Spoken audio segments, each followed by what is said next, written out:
주어지는 평안함 만족함을 느끼네. 사랑과 진리에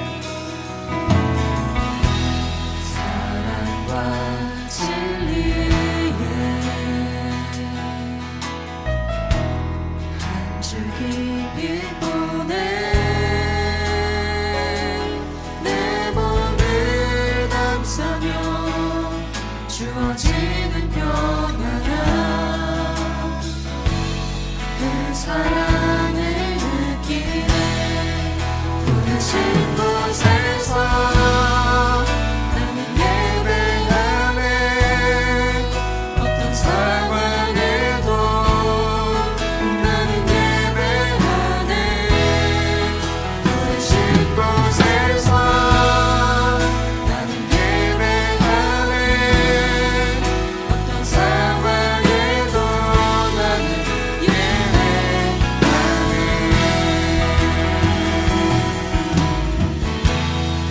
따스한 성령님, 따스한 성령님 마음으로 보내 내 몸을 감싸며 주어지는 평안함 만족함을 느끼네. 사랑과 진리에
전능하신 하나님, 우리를 2023년의 끝까지 주님의 전에서 예배하게 하심에 감사합니다. 주님, 우리가 주님께 예배 드릴 때 우리의 마음이 열리게 하여 주시옵시고 주님의 말씀이 우리 마음에 심겨질 수 있도록 도와주시옵소서. 이 모든 말씀 살아계시고 역사하시는 예수님의 이름으로 기도합니다. 아멘. 우리 더욱더 큰 기쁨으로 찬양하시겠습니다. 다 같이 박수 치면서 찬양하겠습니다.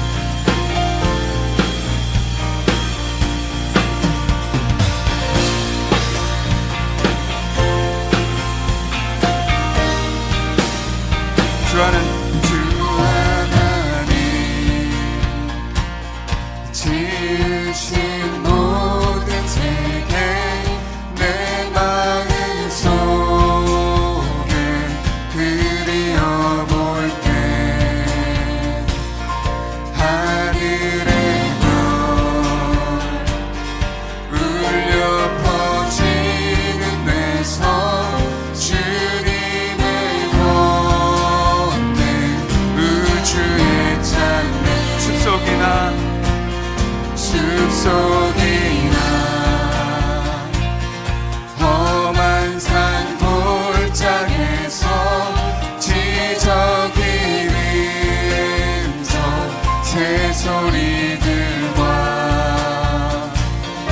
고요하게 흐르시는 물은 주님의 솜씨 노래하고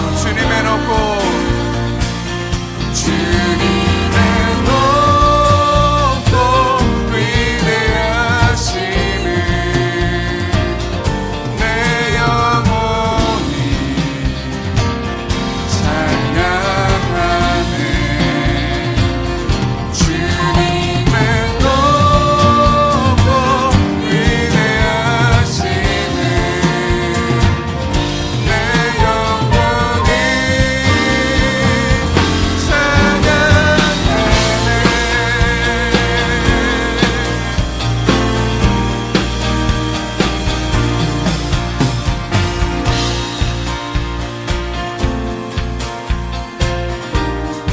주 하나님 주 하나님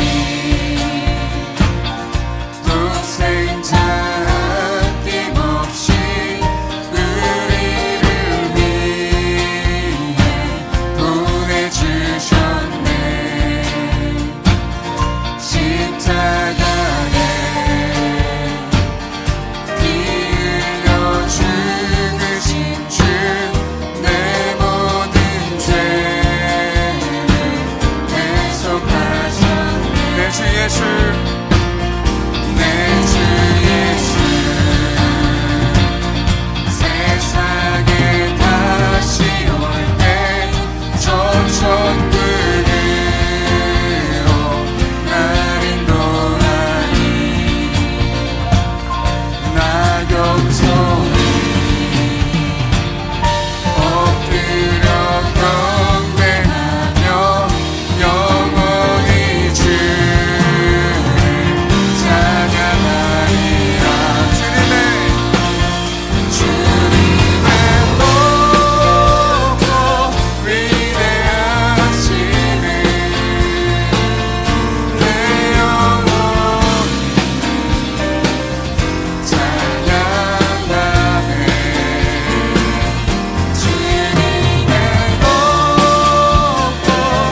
전능하신 주, 전능하신 주 놀라운 사랑 죄와 사망을 물리치셨네. 영광의 주님 만왕의 왕 예수.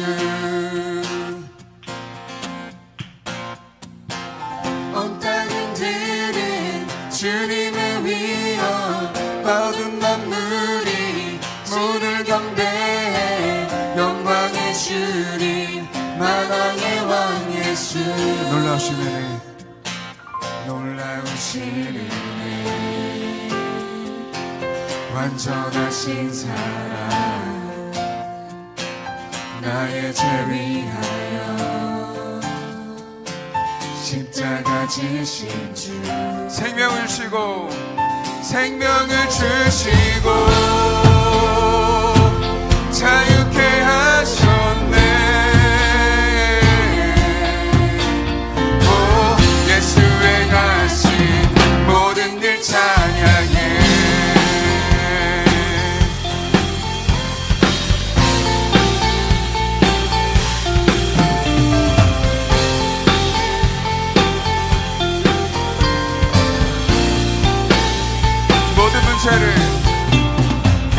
모든 문제를 다스릴 고아된 우리, 고아된 우리 자녀 삼으신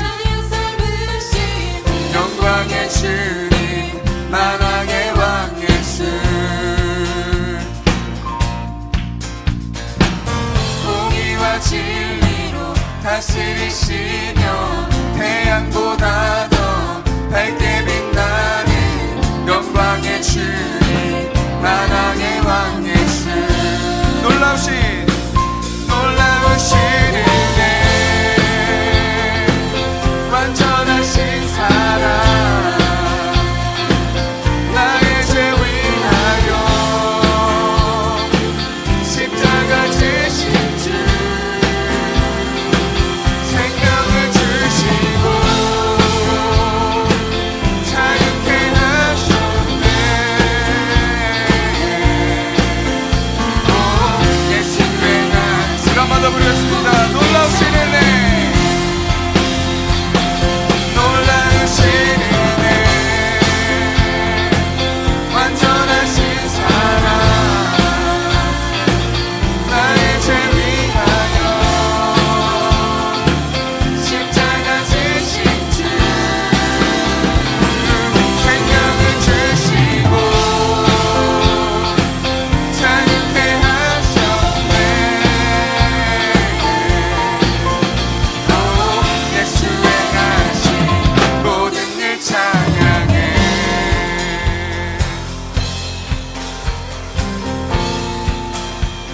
죽임당한 그 어린 양, 죽임당한 그 어린 양, 승리하신 왕 그 이름 예수. 죽임당한 그 어린 양,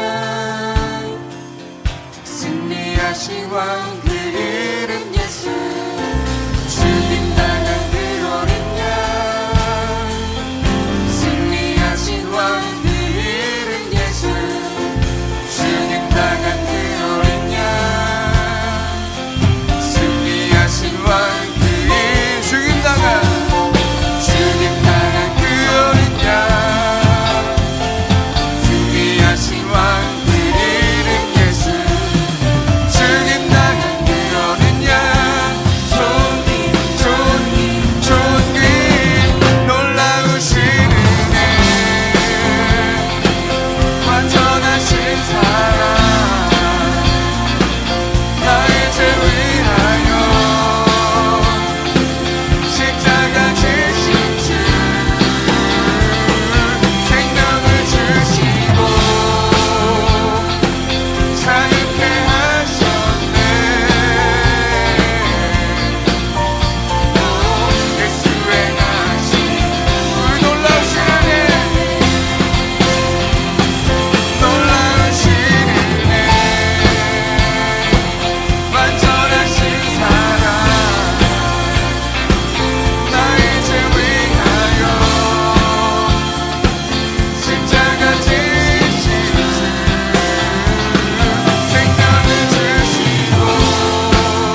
주님과 함께 상한 마음을 들이며 주님 앞에 나가리. 나의 의로움이 되신 주 그 이름 예수, 나의 길이 되신 이름 예수. 주가 보이신 주가 보이신 생명의 길, 나 주님과 함께 상한 마음을 들이며 주님 앞에 나가리. 나의 의로움이 되신 주 그 이름 예수, 나의 길이 되신 이름 예수. 나의 길 오직 그가 하시나니, 나를 달려가신 후에 내가 정금같이 나오리라. 주가 보이신 주가 보이신 생명의 길, 나 주님과 함께 상한 마음을 들이며 주님 앞에 나가리. 나의 의로움이 되신 주 그 이름 예수, 나의 길이 되신 이름 예수. 나의 길 나의 길 오직 그가 하시나니, 나를 달려가신 후에 내가 정금같이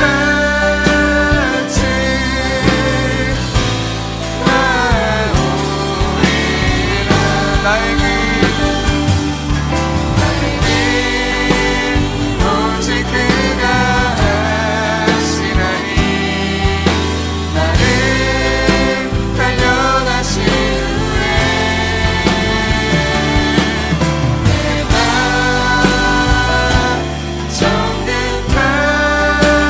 정금같이 나오리라. 나의 길 오직 그가 하시나니, 나를 달려가신 후에 내가 정금같이 나오리라.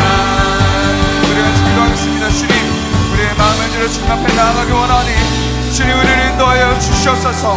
성령 충만함으로 우리가 주님의 인도하시는 길로 강력히 인도하여 주시옵소서. 우리 같이 성령 충만을 위해 통성으로 기도합니다. 주여. 그런즉 누구든지 그리스도 안에 있으면 새로운 피조물이라. 이전 것은 지나갔으니 보라 새 것이 되었도다. 아멘. 할렐루야. 은혜가 풍성하신 하나님 아버지, 2023년의 마지막 날을 주님을 찬양하며 감사와 기쁨으로 마무리하게 하심에 감사합니다. 올 한 해도 순간순간마다 채우시고 인도하셨던 주님을 바라봅니다. 하나님의 뜻대로 살기보다 세상의 속도에 맞춰 주님을 놓치고 살았던 모습을 회개합니다. 저희가 연약하여 수많은 유혹과 시험에 넘어질 때에도 주님의 거룩한 십자가 보혈로 덮으시고 다시 일으켜 주님을 보게 하여 주시옵소서. 시작될 2024년에도 말씀과 기도로 성령 충만하여 주님과 함께 승리하는 한 해가 되게 하여 주시옵소서. 우리 예일교회와 두날개 1500비전을 위해 기도합니다. 우리 교회가 두날개로 날아오르는 건강한 교회가 되게 하여 주시옵소서. 온 성도가 같은 말, 같은 마음, 같은 뜻으로 같은 열매를 맺게 하시고 1500명의 셀리더와 150명의 선교사를 세워 주님께서 주신 비전을 이루게 하여 주시옵소서. 현재 해피투게더가 진행 중에 있습니다. 다음 주 주일 많은 장결 가족과 정착하지 못한 새 가족들이 예배를 회복하는 시간이 되게 하여 주시옵소서. 남은 한 주간 그들의 삶 속에 찾아가 관계를 열고 주님 안에서 사랑의 교제가 이루어지게 하여 주시옵소서. 잃어버린 영혼을 찾아가는 발걸음 위에 동행하여 주시고 섬김의 기쁨이 넘치게 하여 주시옵소서. 곧 사역 방학 기간에 접어듭니다. 방학 기간에도 수레바퀴의 삶을 세워 주님과 교제하기를 놓치지 않게 하시고 이 시간 동안 봄 사역을 준비하며 주님의 마음을 더욱 알아가는 자들이 되게 하여 주시옵소서. 파송된 선교사와 아웃리치를 위해 기도합니다. 우리 교회에서 파송한 14호 정용준 선교사가 주님의 사랑을 날마다 누리고 전하게 하여 주시옵소서. 현재 겨울 필리핀 아웃리치를 준비하고 있습니다.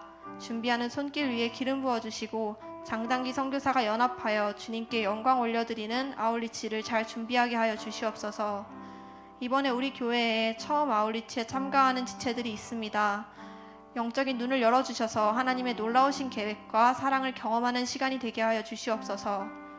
또한 15호 단기 선교사가 하루속히 준비되어서 정말 주님께서 원하시는 그 사랑의 선교를 주님께서 보내신 그 땅에서 이루게 하여 주시옵소서. 또한 나가든지 보내든지 함께 선교하는 선교사님들의 삶에 주님의 넘치는 축복과 사랑을 더하여 주시고 풍성한 열매 맺는 삶이 되게 하여 주시옵소서. 오늘 말씀 전하시는 목사님을 위해 기도합니다. 목사님의 입술을 위해 성령님께서 임재하여 주시고 선포되는 말씀으로 예배자들이 새롭게 도전받고 회복되게 하여 주시옵소서. 목사님의 영육간에 강건하게 하시고 성령님의 음성에 민첩하게 반응하며 하나님의 뜻하신 바를 끝까지 감당하여 사명을 성취하게 하여 주시옵소서. 목사님의 가정에 하나님의 사랑이 넘치게 하시고 주님께 쓰임받는 복된 가정이 되게 하여 주시옵소서. 목양에 기름 부어주셔서 목사님과 함께 달려가는 제자들을 어깨 위에 세우는 사명을 넉넉히 감당하게 하여 주시옵소서. 오늘 드려지는 예배를 위해 기도합니다. 예배를 통해 오직 하나님만 영광받아 주시옵소서. 예배를 준비한 지체들에게 쓰임받는 기쁨이 넘치게 하시고 예배 가운데 은혜가 넘치게 하여 주시옵소서. 예배자들이 마음을 열고 하나님께서 주실 말씀을 사모하게 하시고 한 주간 말씀을 적용하여 승리하는 삶을 살게 하여 주시옵소서. 오늘도 함께해 주시는 주님께 감사드리며 예수님의 이름으로 기도합니다. 아멘. 자, 우리 하나님 말씀 같이 봅시다. 사무엘하 6장 6절로 15절. 사무엘하 6장 6절로 15절 우리 한 절씩 교도하겠습니다. 사무엘하 6장 6절로 15절. 내년에는 그냥 제 생각인데 이 마이크 줄을 싹 없앴으면 좋겠어요. 그래서 무선 마이크로 다 바꿀까 하면 좋을 것 같은데 그래요. 큰 소리로 아멘 하신 분이 그렇죠. 하나님 저 사람에게 돈 많이 주셔서 저 사람 바꾸게 해주세요. 아유, 자, 하여튼 기도합시다. 또 하나님이 또 소원을 주실 땐 이루실 테니까, 그죠? 여기 뭐 마이크 줄만 없어도 굉장히 깨끗할 것 같아.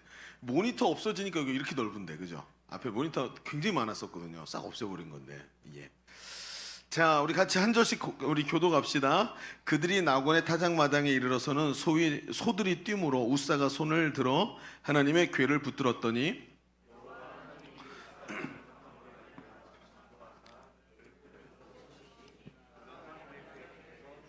여호와께서 우사를 치심으로 다윗이 분하여 그곳을 베레스 우사라 부르니 그 이름이 오늘까지 이르니라.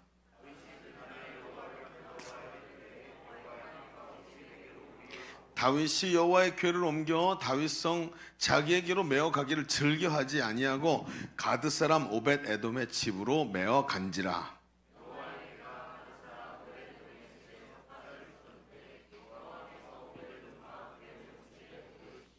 어떤 사람이 다윗 왕에게 아뢰어 이르되 여호와께서 하나님의 궤로 말미암아 오벳 에돔의 집과 그의 모든 소유에 복을 주셨다 한지라.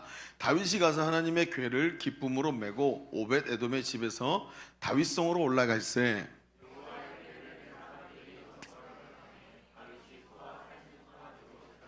다윗이 여호와 앞에서 힘을 다하여 춤을 추는데 그때 다윗이 배 에봇을 입었더라. 다윗과 온 이스라엘 족속이 즐거이 환호하며 나팔을 불고 여호와의 궤를 메어 오니라. 아멘. 여러분, 앞에도 우리가 잠깐 얘기한 대로 오늘은 한 해의 마지막 날이면서 또 마지막 주일이에요. 그렇죠? 그래서 오늘이 31일 2023년이 끝나는 날이고요. 이제 몇 시간 안 남았네요. 그죠? 채 10시간도 안 남은 것 같고 2023년이 그러면서 이제 주일로도 이제 마지막 주일입니다. 그러면서 한 해가 또 지나가죠. 여러분 어떠세요? 한 해가 지나간다 그러니까 어떤 느낌이 드세요? 그냥 한 해가 지나가지. 그게 20대예요. 그렇죠? 여러분 10대 때는 한 해가 지나가면 기쁘죠. 내가 한 살 더 먹고 빨리 어른이 될 것 같고 또 뭔가 또 이렇게 뭐라 그럴까 좀 자세도 좀 잡고 막 그러면서 이렇게 그런데 제가 어느 날부터 이런 생각이 들었어요. 한 해가 마무리 지어 가는데 한 살 더 먹는 이런 느낌들도 있지만 사실 제일 많은 이런 게 나이를 먹는 건가 하는 생각이 들었던 순간이 언제냐면 어느 날부터 아쉬움이 느껴지는 거예요. 아쉽다. 한 해가 가는 게 참 아쉽고 2023년이 지나가 버린 게 참 아쉽다 하는 생각이 드는 거예요. 왜요? 여러분 가만히 생각해 보면 어른들이 했던 말씀이 맞는 거예요. 한 해 한 해 나이 먹는 게 서글프다고.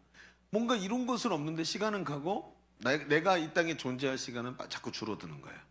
이게 솔직히 말하면 그런 거예요. 이게 이런 얘기를 앞에 1부, 2부 예배 때는 말을 못했어요. 너무 어른들이 많이 계셨고 이런 얘기를 하기 좀 어려웠는데 그러면서 좀 나이 먹으니까 한 해가 가는 게 참 아쉽구나 이런 생각이 들어요. 나중에 여러분 40대 중반쯤 넘어가면 이 생각이 듭니다. 그러니까 잘 준비하세요. 그때 무슨 얘기를 해야 될지 스스로에게. 근데 이런 생각이 들면서 어른들이 했던 얘기들이 막 다 떠오르는 거예요. 그러면서 인생이 굉장히 짧구나 하는 생각이 또 들게 되고요. 그러면서 이런 연말이 되면 이런 아쉬움과 미련을 다 가지고 있기 때문에 사람들이 이런 얘기하죠. 막년회 하자고. 막년회란 말 들어봤어요? 송년회의 다른 이름이 막년회죠. 근데 막년회가 무슨 뜻이냐면 잊을 망자에 해년자에 모일 회자죠. 그러니까 한 해에 지나간 어려웠던 일들과 안 좋았던 감정들 다 잊어버리고 새해를 희망으로 맞이하자. 그래서 막년회인 거예요. 그래서 잊어버리자. 그런데 여러분 이 막년회라는 말이 얼마나 아이러니가 크냐면 그리고 나서 잊어버리고 지나갔어요. 한 해가 지나가고 새해가 시작됐어요. 그런데 그 해 연말이 되면 또 무슨 생각이 들죠? 한 해가 너무 아쉬운 거예요. 또 막년회 해야 돼요. 그러니까 인생이 어때요? 모든 걸 항상 잊어버리고 살지 않으면 못 사는 아주 미저리한 삶이 되는 거예요. 매일 잊어버리지 않으면 존재할 수가 없을 만큼 너무 힘든 거예요, 삶이. 그러니까 요즘에 사람들은 막년회란 말을 안 쓰고 송년회란 말을 쓰죠. 오늘이 여러분 우리 한 해의 마지막 날이자 마지막 주일이에요. 이런 말은 이런 연말은 실상 한 해를 잘 마무리하는 것보다 더 중요한 게 있어요. 오늘 말이죠. 12월 31일이에요. 그리고 오늘이 지나가면 새해가 되고 새해가 시작되지 이거보다 더 중요한 얘기가 연말에 꼭 가지고 있어야 되고 꼭 해야 될 생각이 있다는 거예요. 그게 뭘까요? 바로 새해를 어떤 마음으로 맞이할 것인가를 결정하는 게 굉장히 중요한 거예요. 한 해를 잊어버리는 것보다 더 중요한. 그래 넘어가자. 여러분 아쉬운 일들을 잊고 다시 새로 시작하는 시간이 되는 시간으로 만들면 인생의 문제가 해결이 안 된다는 거예요. 그게 연말연시에 우리가 제일 많이 하는 얘기고 하는 생각이지만 다 툴툴 털고 새로 시작하자. 또 똑같은 자리에 쓴다고요. 그렇죠? 제 말이 틀렸나요? 예. 여기서 반기를 들면 설교가 길어질 테니까 반기는 못 들겠고. 그러니까 여러분 우리는 말이죠. 여기서 막년회가 아니라 뭔가 다른 거를 좀 봐야 되는 시간이라는 거. 이 시간이 어떤가? 연말을 한 해를 마무리하는 시간이에요. 여러분 그러면서 뭔가 아쉽고 뭔가 채워지지 않는 이런 것이 아니라 오늘 어떤 모습으로 이 마지막 연말을 보낼 것인가 하는 생각들을 좀 해보자는 거예요. 오늘 우리가 읽은 성경에 보면 무언가 채워지지 않는 아쉬움이 많이 남은 한 사람이 보이죠. 그 사람은 누구죠? 다윗이에요. 다윗이 하나님의 뜻 마음에 합한 자였는데 그런 마음이었다고요? 여러분 다윗은요 사울이 죽고 유다 지파의 왕이 되죠. 그래서 유다 한 지파, 그래서 나머지 10지파는 북왕국 이스라엘로 가고 자기에게 남왕국에 남아있는 유다 한 지파의 왕이 되었어요. 그런데 얼마 지나지 않아서 이제 하나님께서 이스라엘 전체를 다윗의 손에 들어오게 만드시고 이 통일 왕국, 통일 이스라엘의 왕이 되었어요. 하나님이 그를 승승장구하게 만드셨죠. 그런데 뭔가 아쉬운 것이 느껴지는 거예요. 다윗을 미워하던 사울이 죽고 그 뒤를 이어 왕이 된 터라 사람들의 마음이 다윗에게 다 규합이 안 되는 거예요. 여당 야당이 다 통합돼가지고 대통령을 지지해줘야 되는데 그게 아니라는 거죠. 게다가 유다 지파뿐만이 아니라 나머지 10지파가 하여튼 유다 지파를 뺀 나머지 10지파가 다윗에게 돌아왔단 말이에요. 그래서 다윗의 왕국 됐는데 나라에 들어왔는데 이들은 더 다윗의 나라에 융화되지 못하는 거예요. 나중에 북왕국으로 나눠져서 떨어질 때 있잖아요. 우리가 다윗의 집에서 뭘 얻으리요? 그러고 나가버린단 말이죠. 여러분, 이 사람들하고는 좀 얘기가 다른 거죠. 그래서 너무 아쉬운 거, 그 상황 속에서 지금 이런 상황인데, 이때 너무 아쉬운 게 뭐예요? 다윗의 마음에 깊이 자꾸 땡기는 게 뭐냐 하면, 그것은 바로 엘리 제사장 때 빼앗겼던 여호와의 법궤가 아직도 돌아오지 못하고 있다는 거예요. 그렇죠, 여러분? 엘리 제사장이 언제 사람이에요? 사무엘, 엘리 다음에 사무엘이죠. 근데 사무엘이 누구예요? 다윗의 멘토란 말이에요. 그러면 다윗의 입장에서는 자기가 태어나기 전에, 한참 전에 이 법궤를 빼앗겼단 말이에요. 그 다곤 신전에 가서 막 법궤가 막 거기서 하나님이 깽판 치셔가지고 막 그냥 다곤 신전 다 넘어지고 막 그래가지고 거기서도 바깥으로 나와가지고 아미나답이라는 사람의 집에 들어가 있었단 말이죠. 꽤 오랫동안. 그러니까 이게 생각이 나는 거죠. 만약에 다윗은 여호와의 임재를 상징하는 이 법궤가 자기에게 돌아온다면 어떤 일이 벌어질까요? 자, 그래서 어떻게 하냐면 법궤를 자기 다윗성으로 모셔오기 위해서 3만 명이라는 사람을 이끌고 가서 수레에다가 싣고 다윗성으로 모셔오려고 하는데, 수레를 끌던 소들이 막 놀라서 뛰면서 법궤가 수레에서 떨어지려고 하니까 뒤에서 그걸 같이 수행하던 우사라는 사람이 법궤를 손을 딱 잡게 되고, 그 자리에서 손 대면 절대로 안 되지거든요. 법궤에는 아무나 손 대면 안 되는 건데 손을 딱 대자마자 하나님께서 우사를 쳐갖고 우사가 죽어요. 그리고 그 모습을 보고 갑자기 그 3만 명이 다 얼음이 돼버리죠. 다윗이 그걸 보고 두려워하고 포기하고 돌아오는 거예요. 다윗의 마음에는 어땠을까요? 아쉬움이 가득 차 있을 거예요. 이러고 넘어가야 할까요? 여러분, 하나님을 우리 집으로 모셔드리고 하나님의 임재를 사모하다가 딱 멈춰졌는데, 그리고 모든 게 다 수포로 돌아갔어요. 통일왕국의 중심에 하나님의 임재만 딱 있으면 이게 완전한 나라가 되는 건데, 하나님이 아직도 안 계시는 이 상태를 이제 좌절해버리고 포기해버리고 왔어요. 여러분, 오늘 이러고 그냥 넘어가면서 아쉽지만 뭐 내년부터 잘하면 되지, 여러분 이러면 될까요? 지금 이게 조금 굉장히 우리에게 중요한 이야기를 해주고 있는 거예요. 이 말씀은 오늘 이 아쉬움을 그냥 잊고 지나가야 할까?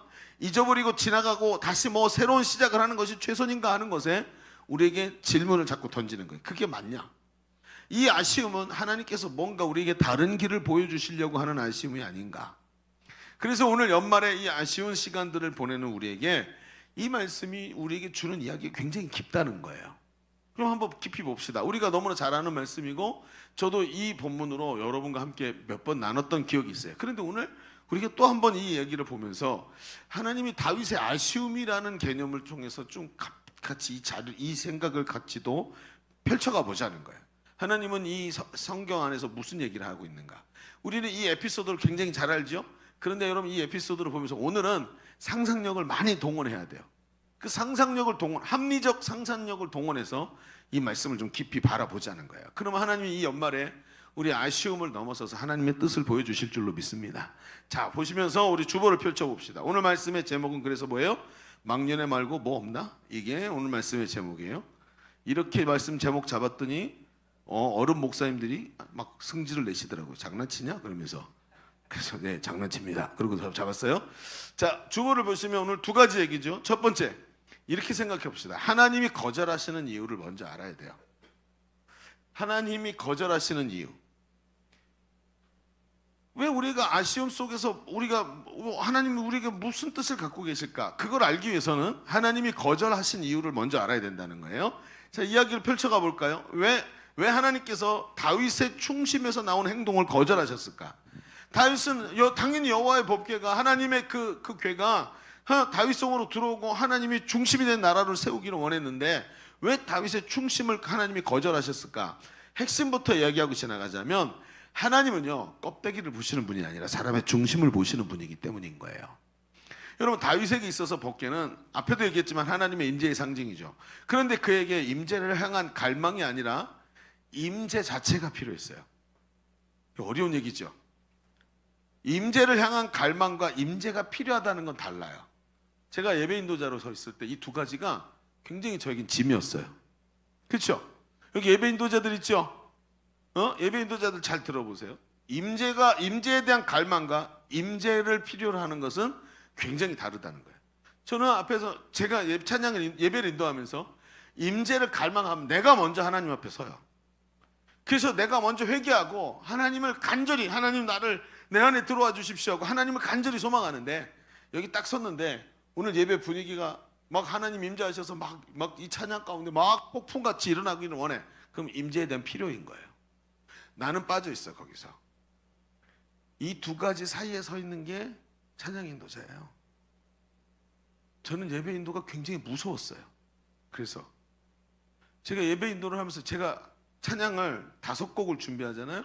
5곡을 준비하기 위해서 4시간이 걸렸어요. 기타를 메고 곡을 몇 번을 불러봐요. 처음부터 끝까지. 임재에 대한 감동이 오는지, 그게 올 때까지 또 바꾸고 메트로놈 켜놓고 메트로놈 숫자를 바꿔가면서 이 노래의 속도가 여기에 맞는지 안 맞는지, 그 영적인 감동이 오는지 안 오는지를 알기 위해서 4시간씩 준비를 했어요. 하루에. 여러분, 임재를 사모하는 것과 임재가 필요한 거는 굉장히 다른 거예요. 여러분, 왜 이 다윗은 그러면 임재가 왜 필요했을까? 왜 통일왕국의 안정이라는 것이 필요했기 때문이라는 거예요. 여러분, 이 말은 그가 하나님과 깊은 관계를 원한 것이 아니라 하나님의 임재를 필요로 했다는 것입니다. 목사님, 이거 억측이 아닐까요? 성경에는 그렇게 나와 있지 않은 것 같은데요. 한번 여러분 같이 볼까요? 여러분, 다윗이 처음 법궤를 모시러 갔을 때 그는 하나님이 명령하신 방법으로 법궤를 옮기려는 의지가 없었어요. 무슨 얘기죠? 법궤는요, 어떻게 해야 되냐면, 하나님께서 법궤를 만드실 때 모세에게 말씀하셨어요. 법궤를 만들 때 그 박스를 만들어서 상자에 양쪽에다가 고리를 달고 채로 그 고리를 끼워라. 그러면 어떻게 되죠? 그럼 양쪽에 이 채가 뭐가 되면 손잡이가 돼서 양쪽에서 어깨에다가 제사장들이 매라. 제사장 여럿이 법궤를 어깨에다 맬 수 있도록 채를 달게 하셨고, 그 채로 사람이 어깨에 메고 지나가게 만드셨어요. 법궤가 갈 때 항상 그랬어요. 그래서 요단강을 건널 때도 어떻게 하세요? 제사장이 법궤를 메고 발을 요단강에 집어넣으니까 요단강 물이 말랐다. 그게 나오죠? 그게 바로 법궤를 옮기는 방법이었어요. 그런데 어떻게 하죠? 지금 다윗은요, 지금 사람들을 데리고 가는데 보니까 각 지파에서 뽑은 3만 명의 사람들을 데리고 갔다는 거예요. 거기에 제사장은 거론되지 않아요. 그냥 수많은 사람들을 데려갔어요. 근데 그게 어쨌다고요? 여러분, 가만히 생각해 보세요. 왜 각 지파에서 사람들을 뽑았을까요? 그것도 3만 명이나. 이유가 뭘까요?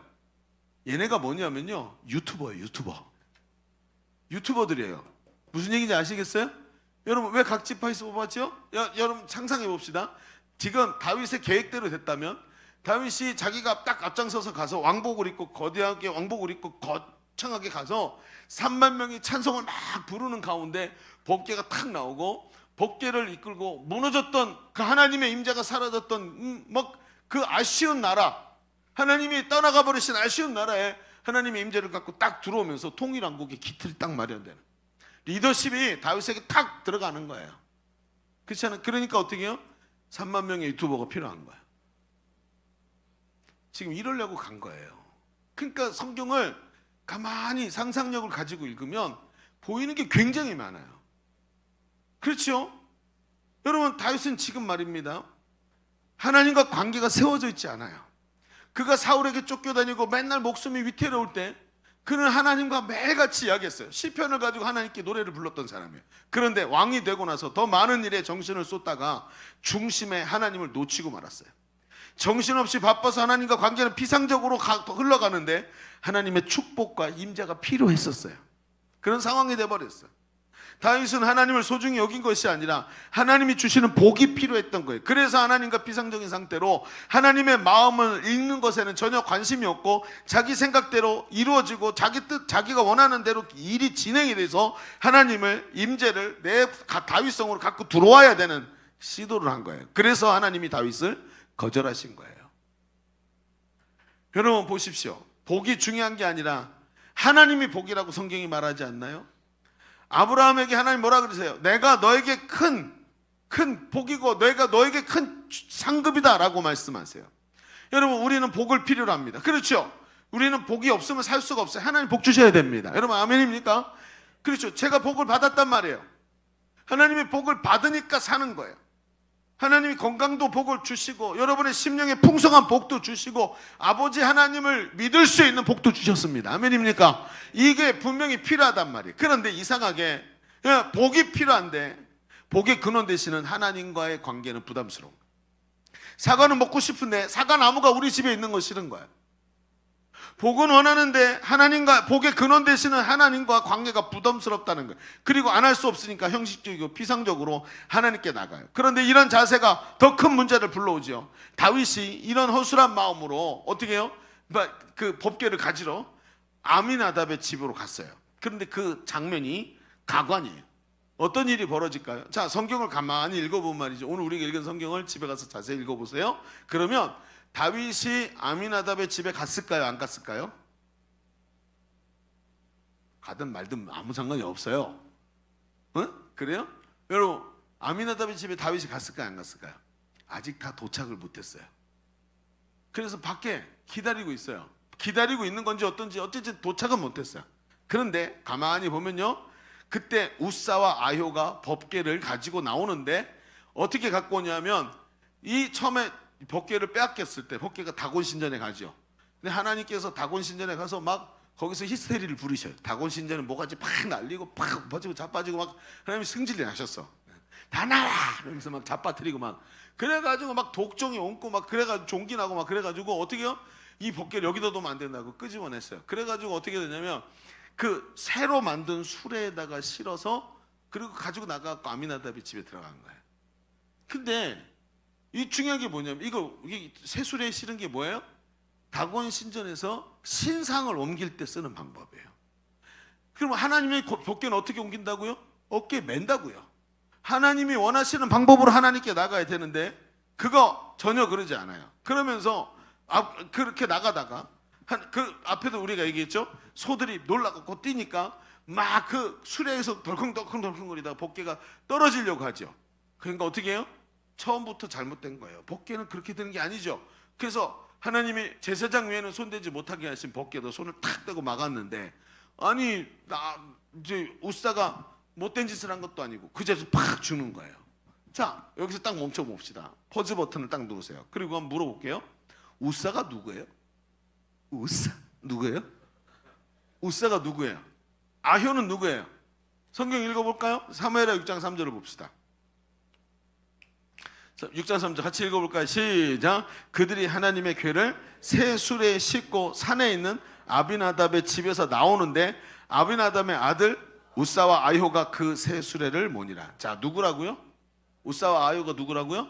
아미나답의 아들이라고요. 여러분, 자 이제 여기서부터 추론이 되기 또 이제 생단을 읽어봅시다. 우사는 법궤를 보관하고 있던 아미나답의 집에 아미나답의 아들이었어요. 우사의 모습은 우사가 지금 자기 손을 대서 법궤를 막은 모습은 여러분 그가 평상시에 자기 집에 할아버지 때부터 있던 이 하나님의 법궤를 어떻게 생각했는지를 말해주는 거예요. 평상시에 우사에게 법궤는 자기 집 한 구석을 차지하고 있는 아주 부담스러운 그렇죠 흉물스러운 존재였을지도 몰라요. 그는 평소에 하나님의 임재를 귀하게 여기지 않았어요. 만일 하나님의 임재, 이 법궤가 하나님의 임재라고 생각했다면 그는 손을 대기는 고사하고 그 법궤가 있는 방에도 들어가면 안 되는 거예요. 그렇죠, 여러분. 여러분, 법궤가 본래 어디 있던 겁니까? 이스라엘이 하나님이 말씀하셔서 성막을 지어놓죠. 성막의 특징이 뭐예요? 성소와 지성소로 나눠져 있단 말이에요. 지금 여기가 우리가 앉아 있는 이 예배당이 이 전통적으로 이렇게 생겼죠. 예배당이 이쪽이가 강단이고 그쪽이가 회중석이고 이게 뭐예요? 성막의 모습을 그대로 비슷하게 본따놨단 말이에요. 그래서 어떻게 해요? 거기는 사람들이 들어올 수 있는 곳이지만 옛날 어른들요 강대상에 못 올라가게 했어요. 그렇죠? 기억나? 여러분이 옛날 어른들을 몰라요, 사실은. 옛날 어른들이 강대상 위에 못 올라가게 했고 여기 올라서 종치고 노는 게 전 제일 재밌었어요. 근데 못 올라가게 여자들도 못 들어가게 하고 그렇죠? 그래서 여러분 여기가 뭐예요? 여기 지성소에 딱 성막이 있으면 성소까지는 제사장들이 들어올 수 있어요. 근데 지성소는요 휘장으로 딱 막혀 있고 법궤가 들어 있고 1년에 딱 한 사람만 들어갈 수 있어요. 그게 누구냐면 대제사장. 대속죄일에 백성들의 죄를 사해 달라고 피를 받아가지고 어린 양의 피를 받아갖고 들어가죠. 근데 들어갈 때 어떻게 들어가요? 제가 여러 번 설명했죠. 제사장이 옷을 입고 허리에다 끈을 묶고 들어간다고요. 들어갔는데 제사장이 하나님 앞에 온전치 못하고 죄가 있고 부정한 모습으로 들어가면 하나님이 여기가 어디라고 들어와 팍 쳐갖고 죽는단 말이에요. 그러니까 제사장이 들어갈 때 제사장의 옷 밑에는 뭐가 있어요? 방울이 달려 있었고 걸을 때마다 딸랑딸랑 소리가 나죠. 자, 성소에 들어갔어요. 하나님의 법궤 앞에 딱 들어갔는데 딸랑딸랑 어떻게 된 거죠? 제사장이 어젯밤에 야동을 보고 들어갔어. 그 죽은 거야. 정결치 않았어. 그냥 딸랑 그러고 죽었어. 자, 그럼 어떻게 해야 돼요? 끄집어내야 되죠. 누가 들어가요? 아무도 못 들어가요. 그래서 뭐래요? 허리에 끈을 묶어서 밑에서 저으로 당기는 거예요. 그래서 끄집어내야 돼. 이렇게 무서운 거예요. 여러분, 빛이 있으면 어둠은 죽는 거예요. 그렇죠? 거룩하신 하나님 앞에 죄인이 들어가면 죄가 도말당하는 거예요. 그래서 사람 있잖아요. 그냥 하나님을 보니까 성경에 뭐라고 써 있어요? 아, 내가 죄인으로 하나님의 얼굴을 배웠도다. 아하, 나여 죽게 되었도다. 얘기하죠, 성경에. 그래서 그런 얘기가 남아 있는 거예요. 그렇다면 생각해 봅시다. 우사는 도대체 자기 집에 있는 하나님의 법궤를 보면서 무슨 생각을 했을까요? 만일 우사가 하나님을 중요하게 생각했다면 어땠을까요? 법궤에 손을 대어 잡을 수가 있을까요? 아니요. 수레에다가 싣고 나올 생각도 할 수가 없는 거예요. 그건 제사장이 메고 나와야 되는 거예요. 평상시에 우사가 하나님 어떻게 생각했는지 알리는 거예요. 이 상황이. 그러니까 이건 우사를 불쌍히 여길 것이 아니라 우사가 얼마나 하나님을 만홀히 여겼는지를 우리가 알 수 있는 거예요. 그렇죠. 그러니 우사가 수레에 싣고 딱 나오는데 다윗이 또 가다가 보니까 우사가 이렇게 나오는데 수레에 싣고 나왔어요. 다윗의 마음이 지금 제사장을 데려갔어요, 안 데려갔어요? 있다고 기록이 돼 있지 않아요. 그런데 가서 보니까 우사가 그렇게 수레에다 싣고 나오는데 이건 아닌데 하면서도 이래도 되나? 하면서 그렇죠. 그 둘의 마음, 하나님을 인격적으로 만나지 못한 그 두 사람의 모습이 딱 오버랩되면서 둘의 콜라보레이션이 진행이 되는 거예요. 그래가지고 나온 게 뭐예요? 이 작품이 나온 거예요. 우사가 손대고 죽는 작품이. 하나님, 여러분 이래도 되나 보다 하면서 하나님을 만홀히 여기는 행동이 바로 나오게 되고, 거룩하신 하나님이 하나님을 거룩하게 보지 않는 사람의 행동을 거절하신 거예요. 여러분, 다윗은 이 장면을 보고 낙심합니다. 우리가 우리의 삶 속에서 아쉬움을 느낄 때가 언제예요? 바로 하나님이 거절하시는 순간이에요. 저는 말이죠, 우리가 이 자리에 굉장히 자주 선다고 생각을 해요. 하나님 거절하시는 자리. 왜? 우리는 축복을 위해 엉뚱한 방법을 찾아요. 세상에서 쓰는 방법을 찾습니다. 그러면서 하나님의 임재를 소중히 여기지 않아요. 그러면 생각해 보세요. 만약에 하나님이 여기서 그래 뭐 한번 그럴 수 있지, 눈 감아주면 어떻게 될까요? 지금 다윗이 통일왕국의 왕이에요. 하나님 율법에 기록한 대로 하나님을 거룩한 분으로 여기지 않고 우상을 숭배하는 방법으로 하나님께 나가면 다른 사람들이 다 유튜브를 통해 보고 있다가 똑같은 짓을 해. 그 나라를 하나님이 축복하셔야 되는데, 이스라엘 나라를 축복하시기를 원하는데 얘네하고 함께 있을 수가 없어. 왜? 하나님을 거룩한 분으로 인정하지 않니? 내가 거룩하니 너희도 거룩하라 했는데 이놈들이 하나님을 거룩한 분으로 대접하지 않으니 하나님이 축복하실 수가 없는 거예요. 가야 돼. 하나님 떠나셔야 돼. 안 그러면 얘네 망해. 거룩하시기 때문에 쳐야 된단 말이에요. 그러니까 하나님이 거절하신 게 뭐예요? 어쩌면 거절하신 게 하나님의 가장 극단적인 얘네를 보호하는 방법인 거예요. 어쩌면.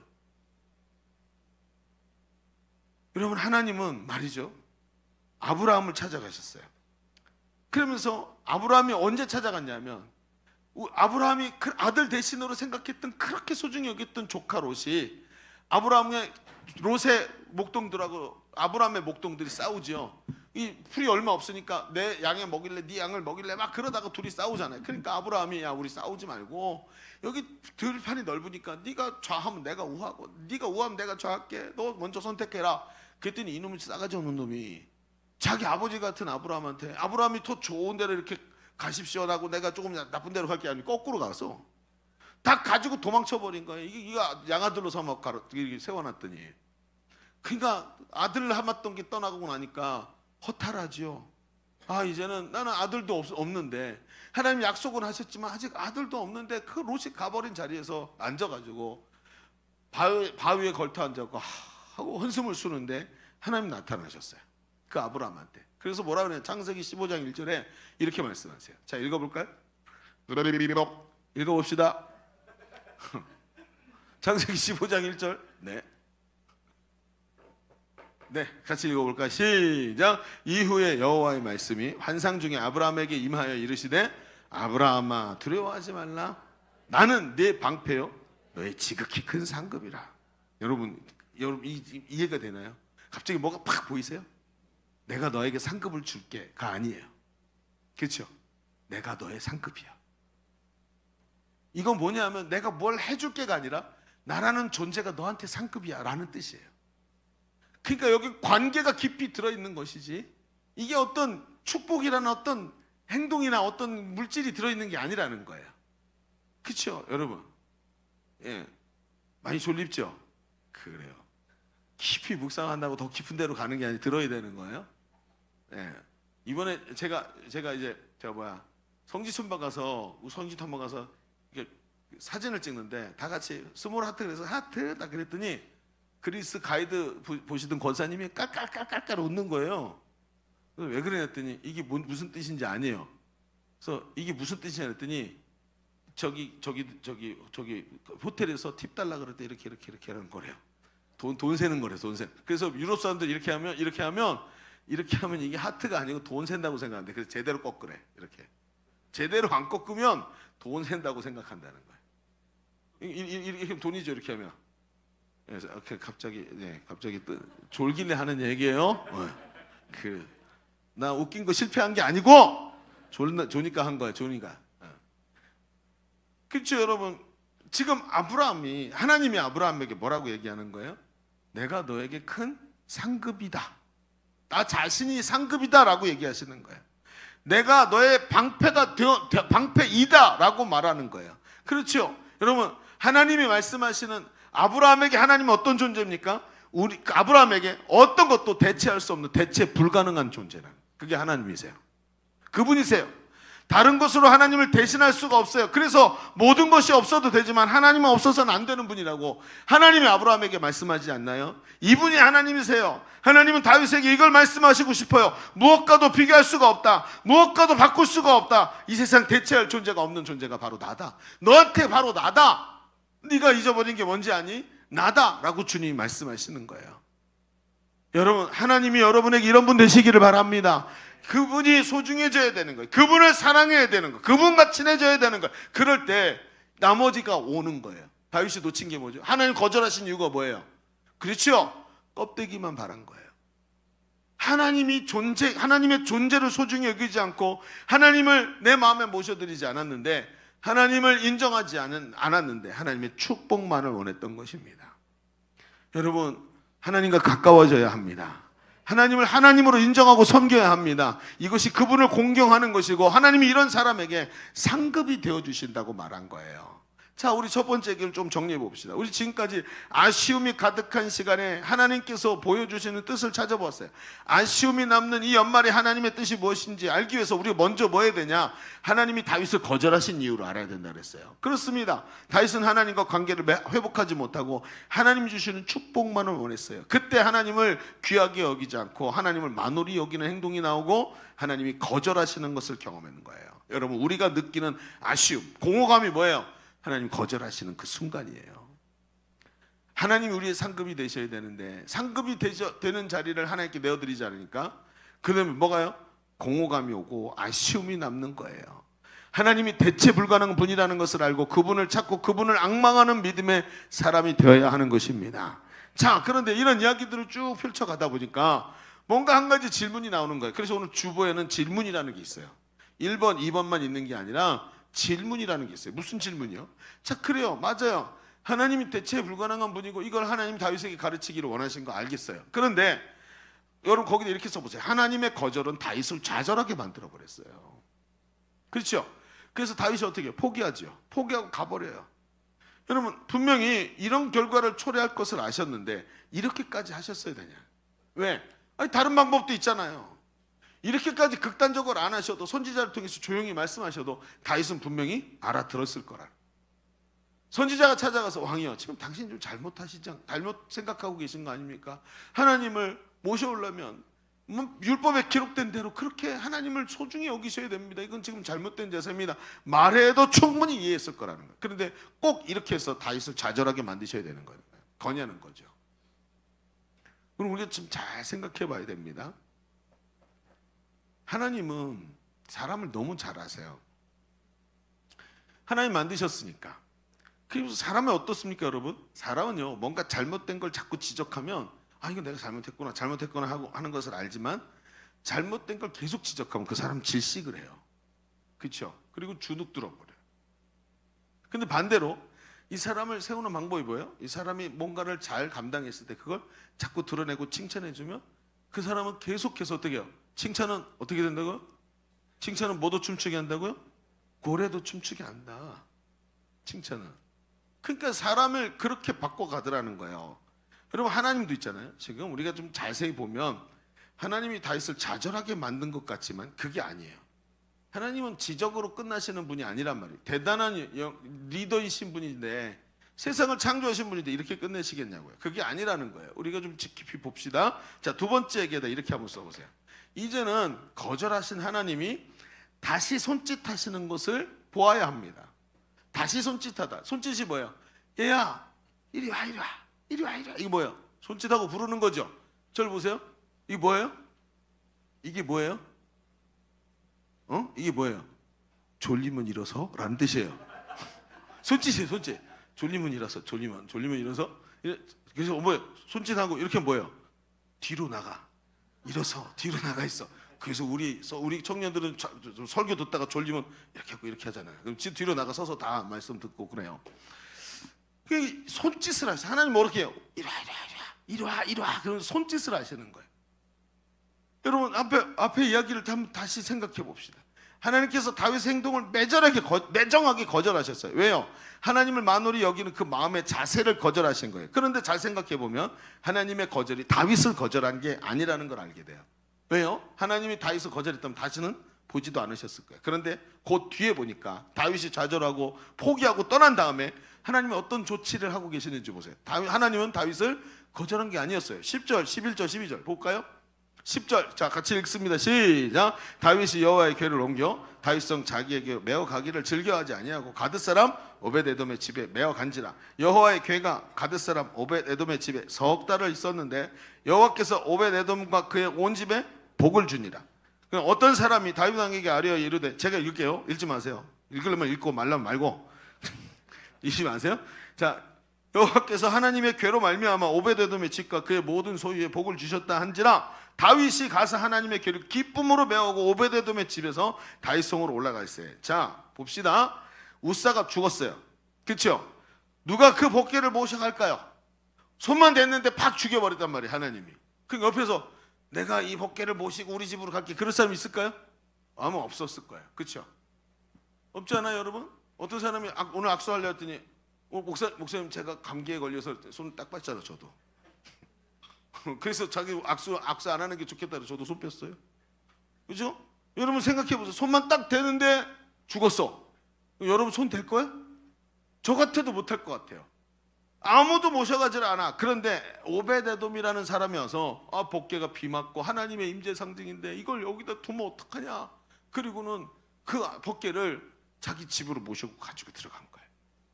그런데 3개월 만에 오벳에돔이 하나님의 엄청난 축복을 받아요. 여러분, 고대 시대에 3개월 동안에 이게 소문이 나갔고 다윗 왕의 귀에 들어갈 정도였어. 여러분, 하나님이 축복하셔서 양이 새끼를 많이 낳고 뭐 장사가 잘 되고 뭐 질병이 떠나고 집안이 막 화목하고 하늘에 구멍이 뻥 뚫렸고 위에서 막 돈이 떨어지고 그러려면 최소한 한 달은 걸리겠죠. 이런 일이 벌어지려면. 그런데 소문이 그 시대에 나가려면 2달 동안에 온 이스라엘이 다 그걸 알아야 돼. 그래야 왕에게 들어가는 거 아니에요. 이게 지금 3개월 만에 이게 소문이 났다는 거 초고속으로 일어난 일인 거예요. 그렇죠? 그러니까 이렇게 소문이 난 엄청난 축복을 받는 거예요. 여러분, 성경에 이 소문이 다윗에게 들어갈 정도였대요. 여러분, 이게 무엇을 의미하는 거죠? 여러분, 오히려 하나님은 오벳에돔의 집을 축복하면서 다윗에게 손짓을 하고 있는 거예요. 뭐라고요? 보이냐? 다윗아, 보이냐? 내가 너의 상급이라 그랬잖아. 이래도 포기할래? 너 지금 그러고 있는 게 너 정상이냐? 너 다시 한번 도전해봐야 되지 않겠니? 하고 이야기를 하는 거예요. 여러분 진짜 이 오베데돔이라는 소리 한번 들어보세요.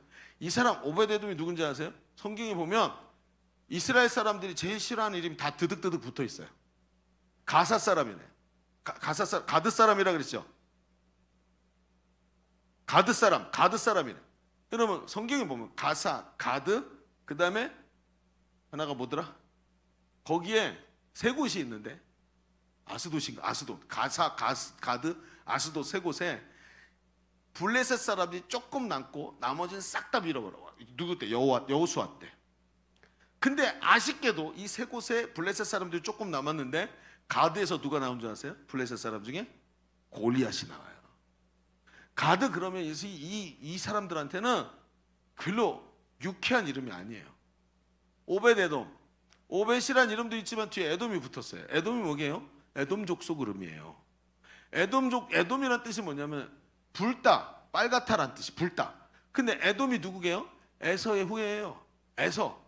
하나님의 축복, 장자로 부르신 하나님의 축복을 만으로 여기다 축복 잊어버린 사람이에요. 그러면 가드 사람 오벳에돔 그러면 얘는 하나님의 축복과 거리가 먼 애들이야. 그렇죠? 이 사람의 믿음이 어땠을지 몰라도 이름 자체만 보면 이스라엘 사람들이 싫어하는 이름이에요. 근데 하나님이 그 사람한테 복을 줘갖고 난리가 났다는 거야. 자, 이 소문이 다윗에게 딱 들리는데 다윗이 대번에 깨달아요. 아, 하나님이 나에게 보내시는 사인이구나. 정광석화 같이 깨닫습니다. 아, 이거 하나님 뜻이구나. 여러분, 하나님 뭐라 그러실까요? 야, 다윗아, 좀 느껴지는 게 있니? 네가 지금 들리니 너? 내가 지금 오벳에돔에게 어떻게 하고 있는지 너 들리니? 내가 너한테 상급이라 그랬지. 그걸 얘가 받았어, 이 바보야. 너 사울에게 쫓길 때 사울을 죽일 기회가 2번이나 있었지만 너는 내가 기름 부어 왕으로 삼은 사울을 너 임의대로 손대지 않을 정도로 너는 나를 경외했다.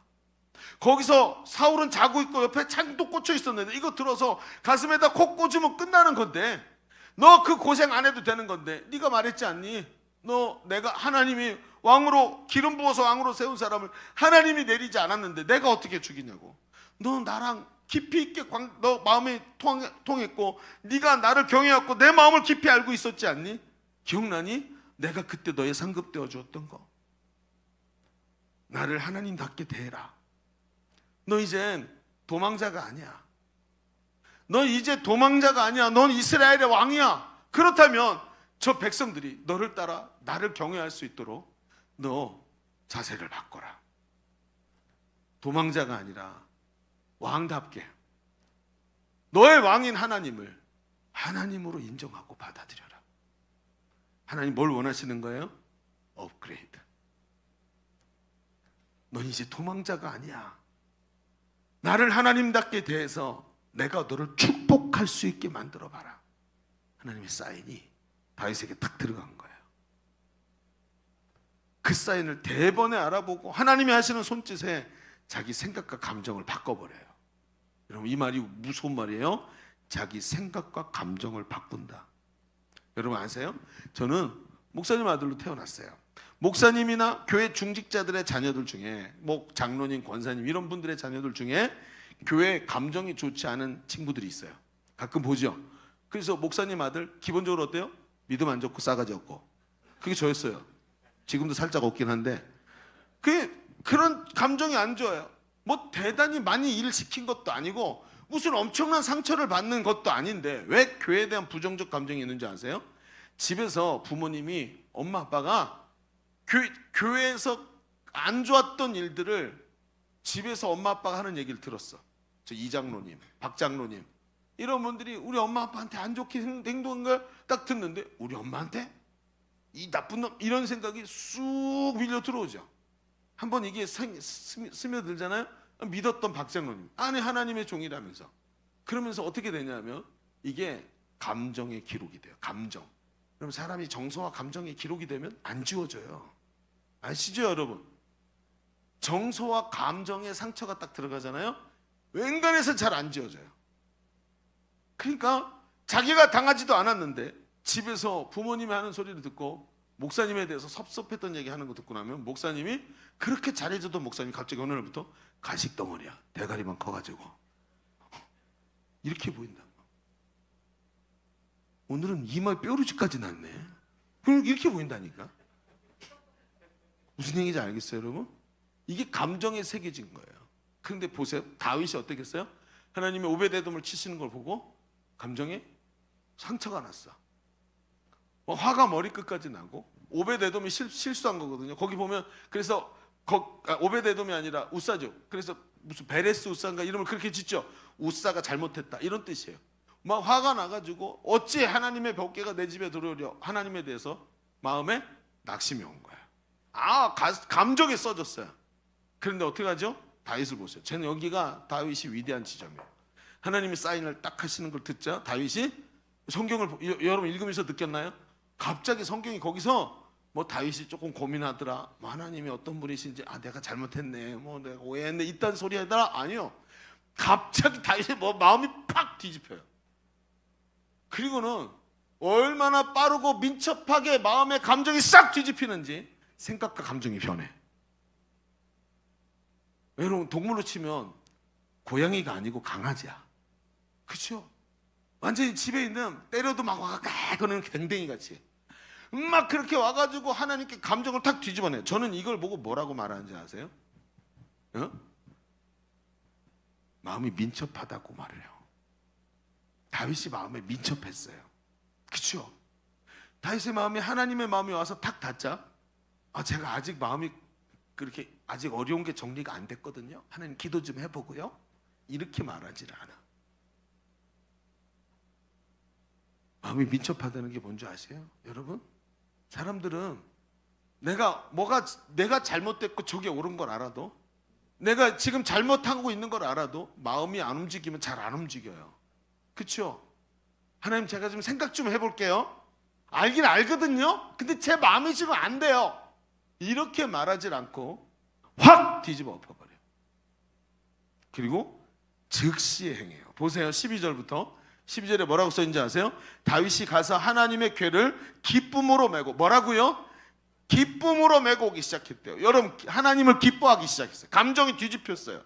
하나님과 교제하기를 기뻐하고 하나님 앞에 나가기를 좋아하고 감정이 바뀌었어요. 즉시에. 이게 속도 없어. 그죠? 속도 없어 이놈은. 또 13절을 보세요. 여호와의 궤를 맨 사람들이 6걸음을 가매 다윗이 소와 살찐 송아지로 제사를 드리고, 제사를 드렸대요. 6걸음 그리고 지나가서 7번째 완전 수죠. 7번째 하나님께 제사를 드리고 또 6걸음 가서 7걸음째 제사를 드리고. 이게 뭐예요? 여러분 이게 과한 것 같지만 여기서 하는 얘기가 뭐냐면, 제사는요 하나님과 이스라엘 백성의 관계의 회복을 말하는 거예요. 그렇죠? 하나님과 만나는 장소가 그 사이에 피가 들어가고 피로 죄사함 받아서 하나님과 교제가 일어나는 게 제사란 말이에요.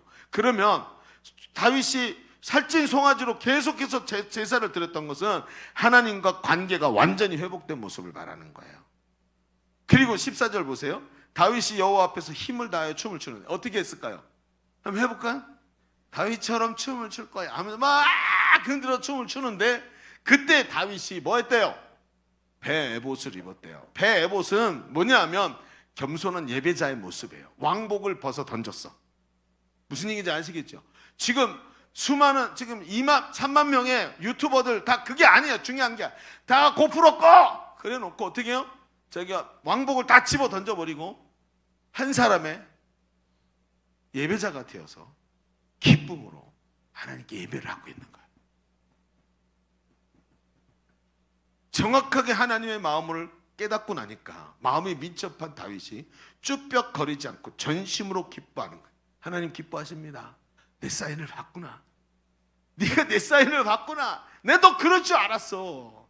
그래서 내가 널 좋아하는 거 아니야. 이게 하나님 말씀 아니에요? 여러분 오늘 우리의 내용이 뭐죠? 이 연말에 아쉽다, 한 해가 지나가네 또 아쉽다 하는 이 순간에 믿음의 사람이 봐야 될 게 이거 아니에요.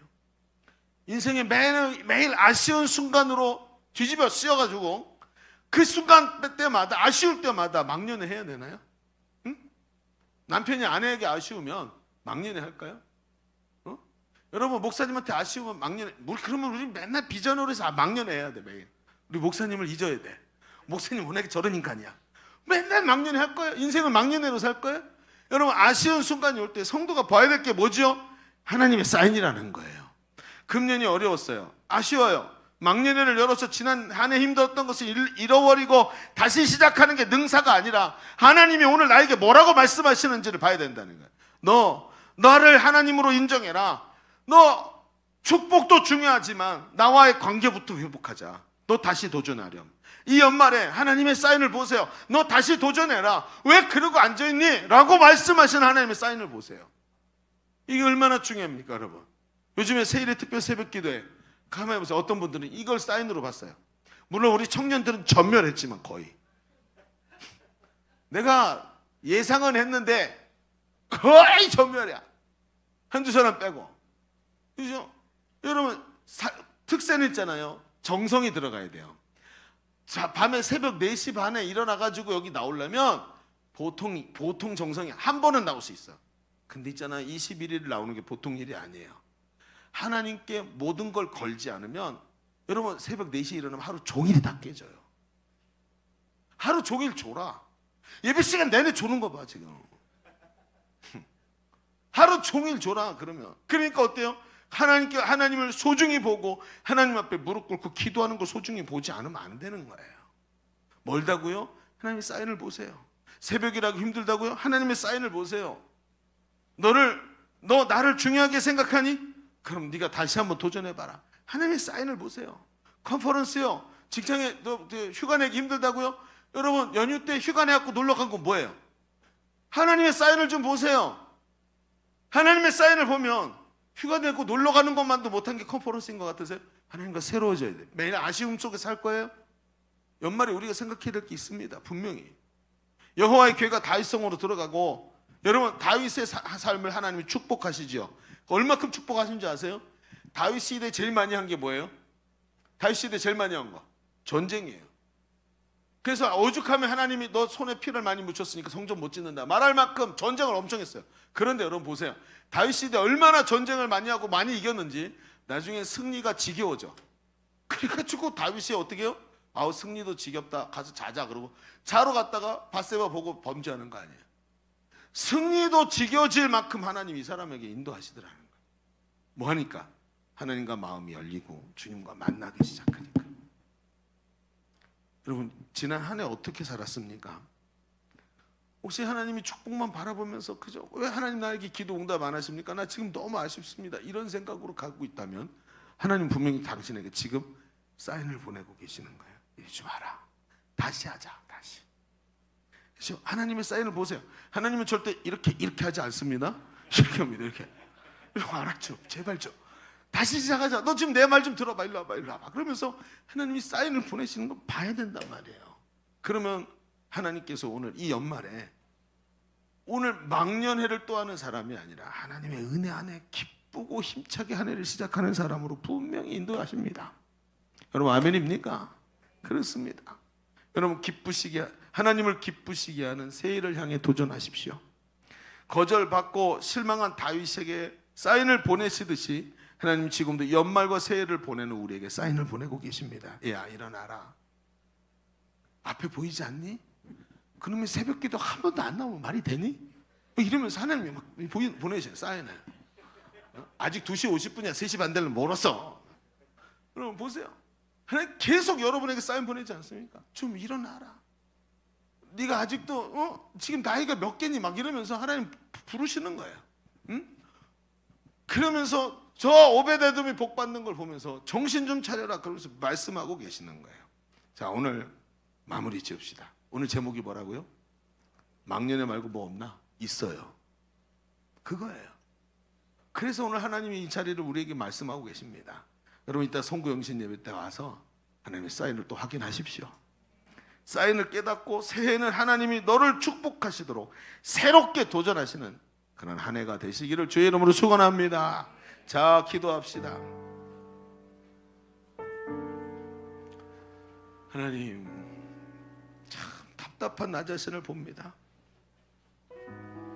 하나님이 거절하셨기 때문에 내 안에 계속해서 느끼는 이 아쉬움, 이 아쉬움에 빠져가지고 하나님을 소중히 여기지 아니하고 그저 세상의 것만 얻으려고 하면서 하나님을 도구로 삼았던 그런 나의 미숙한 신앙을 벗어나서 오늘도 하나님이 기뻐하시는 자, 하나님과 동행하는 자 되게 하여 주옵소서.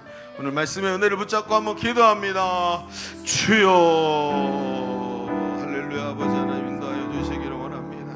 오늘도 우리의 마음이 아버지 감동합니다. 하나님 일어나는 걸 봅니다. 어느 생각 아버지 찢기고 상처난 내 긍정들 하나님께서 은혜 베푸시고 축사해 주시기를 간절히 원합니다. 주님 역사하소서. 하나님 우리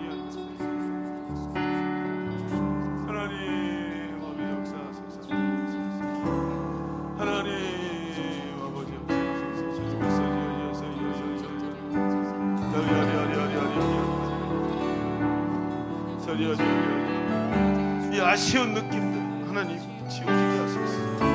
하나님의 부르심이 느껴지게 하소서. 이 아쉬운 느낌들로 아버지 연말을 맞이하고 막년의 자리에 서는 자리가 아니라 자가 아니라 하나님 앞에 서게 하여 주옵소서. 아버지 하나님,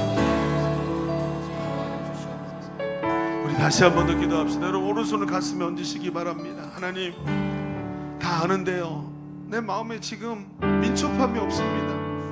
언제 들어왔는지 내 마음에 난 이 감정적 상처, 정서적 상처들이 하나님께 빠르게 민감하게 반응하고 순종하지 못하게 합니다. 하나님, 오늘 다윗이 하나님의 음성을 듣고 민첩하게 움직였듯이 오늘 우리의 마음이 하나님의 뜻을, 그 사인을 보고 빨리 움직이게 하여 주시옵소서. 그저 주저앉아서 뭉개고 있지 말게 하여 주시옵시고 우리의 마음을 민첩하게 하시어서 하나님을 기뻐하게 하여 주옵소서.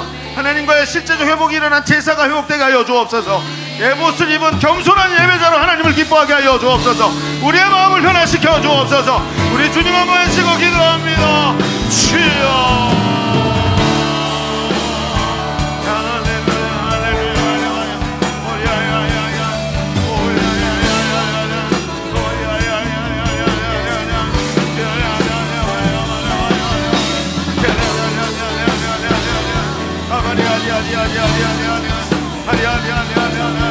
정서적 상처, 감정의 상처들 하나님 극복하게 하여 주옵소서.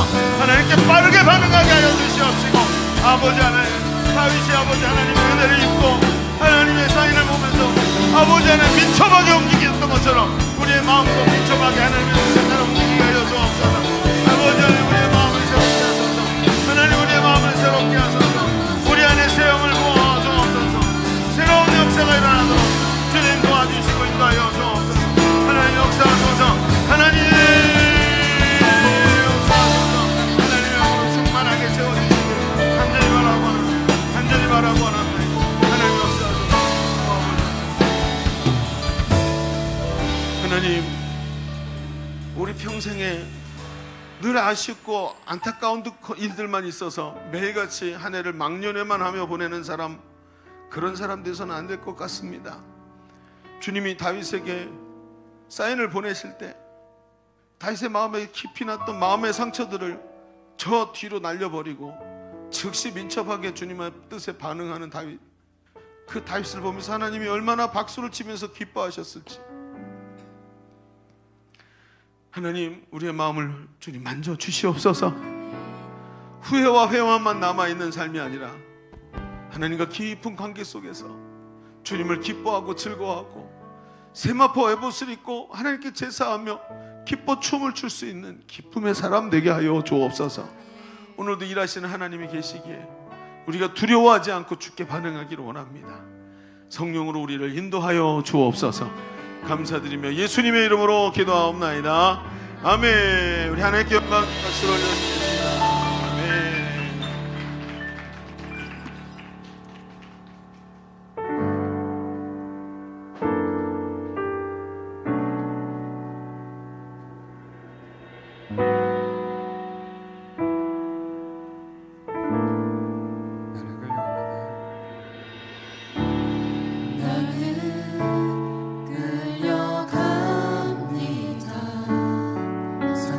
주님의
모든 당신의 사랑을 따라서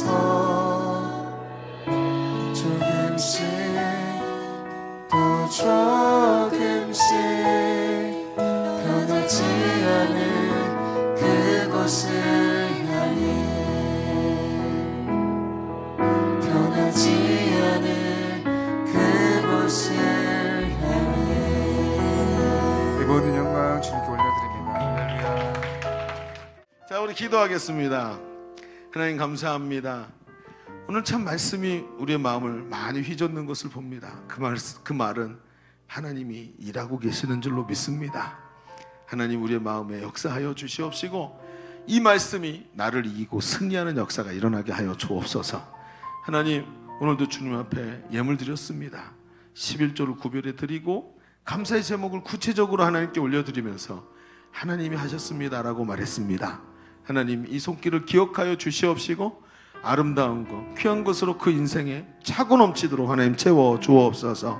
하나님이 사랑하셔서 우리 젊은이들에게 이 자리를 허락해 주셨사오니 하나님 백성이 하나님 자녀된 젊은이들의 하나님 그 삶과 미래를 축복하시고 2024년 새해를 하나님의 은혜 가운데 끝까지 승리하는 우리의 모습이 되게 하여 주옵소서. 오늘도 함께 하심을 감사드리며 이제는 우리 구주 예수 그리스도의 은혜와 아버지 하나님의 지극하신 사랑하심과 성령님의 교통하시는 은혜가 오늘 모여 예배하는 모든 주의 지체된 우리 젊은이들 머리 위에 우리의 삶과 미래 위에 앞으로 감당하게 될 2024년 위에 이제로부터 영원토록 함께 계시기를 간절히 축원하옵나이다. 아멘.